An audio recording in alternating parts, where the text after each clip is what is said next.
আসসালামু আলাইকুম, সবাইকে শুভেচ্ছা। আপনার জানিয়ে শুরু করছি মোহাম্মদ হাসান গাজী। আপনাদেরকে বলছি যে চিটাগাং শহরে সমুদ্রের পাশেই হাজার হাজার বিঘা জমি তৈরি করা হয়েছে। সেটা কিন্তু আসলেই দেখলে বোঝা যাচ্ছে।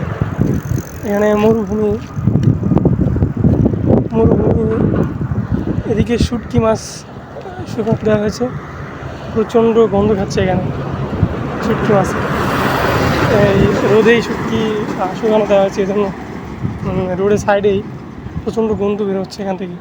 অনেক সমুদ্র জেলে এই রোডের সাইডেই কিন্তু আপনার শুকাতে দেওয়া হয়। এই জন্য এমনটা দেখা যায় বা সব কিছু উপলব্ধি করা যায়।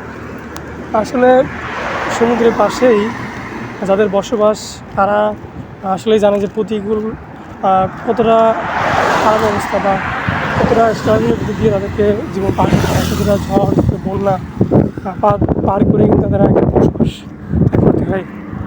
এবং সব মিলে কিন্তু আসলে একটা জার্নি, জীবন মানে একটা জার্নি। এজন্য সব কিছুই কিন্তু এখানে মেনে নিতে হয় যে আপনার একটা বিষয়, আপনি যেখানে বসবাস করেন না কেন সেখানে পরিস্থিতি কিন্তু আপনাকে সবসময় মেনে নিতে হবে এবং সেই অনুযায়ী কিন্তু আপনাকে জীবন পরিচালনা করতে হবে। এবং আপনাকে একটা জিনিস বলা হয় ভালো, যে আপনাকে দেখতে হবে যে এখান থেকে আপনাকে কীভাবে বের হওয়া যায় বা ভালোভাবে জীবনযাপন করা যায় সেদিকে লক্ষ্য রাখতে হবে। সেটাই কিন্তু আপনার কাম্য। কারণ চাইলে এমন কিছু নয় যে সে করতে পারে, সবই কিন্তু সে আসলে করার সামর্থ্য। আল্লাহ মানুষকে এভাবেই কিন্তু এবং আমরা সবই কিন্তু পারি। আসলে আল্লাহর রহমতে আমরা ইনশাল্লাহ চেষ্টা করলে সবই নিজেদের ভিতরে আয়ত্ত করতে পারি এবং সব কিছু করতে পারি। বাংলাদেশে তেমনই অনেক জেলায় বা অনেক জায়গায় দেখা গেছে যে অনেক অসাধ্য সাধন করে কিন্তু মানুষ বসবাস করছে এবং তাদের জীবনকে পরিচালনা করছে এবং খুবই সুন্দর একটা জীবন বা তার জীবন সুন্দর হয়েছে এবং পাশাপাশি সে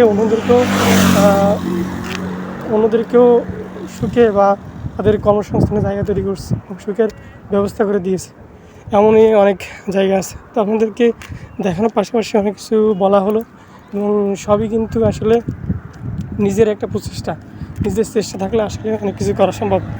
তো আপনারা সবসময় চেষ্টা করবেন নিজেকে কিছু করানোর জন্য বা নিজেকে সবসময় ব্যস্ততার ভিতরে রাখবেন, এটাই হচ্ছে বলা। তো আজকে পর্যন্ত সবাইকে শুভেচ্ছা জানিয়ে শেষ করছি মোহাম্মদ হাসান গাজী।